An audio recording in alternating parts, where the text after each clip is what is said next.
presented by State Farm. Hey, what's up guys, SoldierKnowsBest here. Well, E3 2013 is finally wrapped up and we had a lot of cool stuff come out from the next generation consoles, also a lot of cool games. And so in this video, I'm just gonna be naming my top 5 things from E3 that I'm personally looking forward to. And the first game I'm looking forward to is Battlefield 4. And I know this game isn't gonna be changing the way we play games forever. It's not one of those games, but it's one of those games that I'm looking forward to the campaign and the multiplayer mode because they're doing some different things. EA is gonna be bringing some awesome visuals with the new Frostbite engine to Battlefield 4 itself, and also to the destructible environments that you're going to be seeing in the single player mode and the campaign mode. It's also going to be moving over to multiplayer, and you'll be able to take out support beams for bridges and take down tanks and things like that. So Battlefield 4 looks to be a really good step up from Battlefield 3, and also in multiplayer I really like the new commander mode where you can actually get a tablet and kind of command your team to do different things and actually fight and kill enemies from your tablet as well, no matter where you are. So Battlefield 4 is one of those games that I think is going to be kind of hard to mess up. So that's one of the games I'm really looking forward to. All right, next up is another game that's not going to be changing the way we play racing games, anything like that, but it's Mario Kart 8. And so this new Mario Kart is going to be bringing some anti-gravity levels. The visuals are going to be upgraded to HD, and it's going to be one of those games you can kind of expect from Nintendo with Mario Kart. They always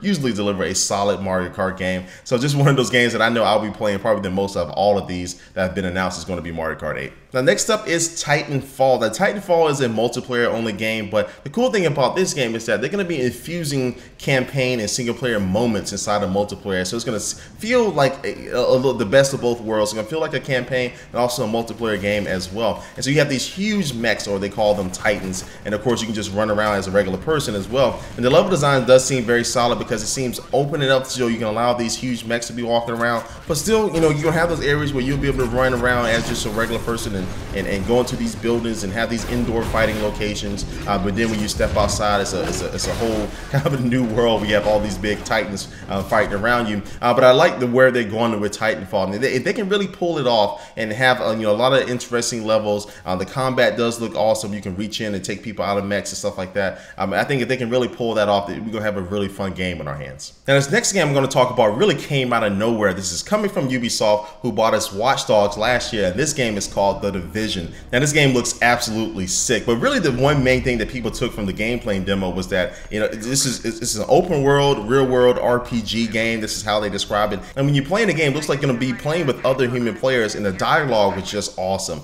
I mean, it looks like you're really gonna have to communicate with your players to get through this game. And so you're going from area to area, and the way you look at your map is just beautiful. I mean, just overlays on the ground that you're standing on. And you can walk to certain locations, and it looks like you'll be coming across groups of AI enemies that you need to take out, but then also too, it looks like you'll be coming across groups of other human players that you'll need to go against as well, and you're gonna have to strategize and try to find a way to take them down. And it looks like your friends can jump in and out at any time and help you, as one guy was controlling, looks like just a drone, and he came and helped them, then he said, hey, I gotta leave, and he just left out, and the other players just continued on. And then too, just the visuals of this game is just an amazing looking game, and just little stuff from when the guy was hiding behind a car and then he was going to the other side of the car, but his door is open, and so he reached his hand out to close the door. It's just little stuff like that that really make this game really seem like they're paying attention to the detail. So just the way you interact with the mapping system and all the overlays and kind of the augmented reality stuff that's going on in this game has me really excited for it. So this was one of those games, I think probably my favorite game that I'm looking forward to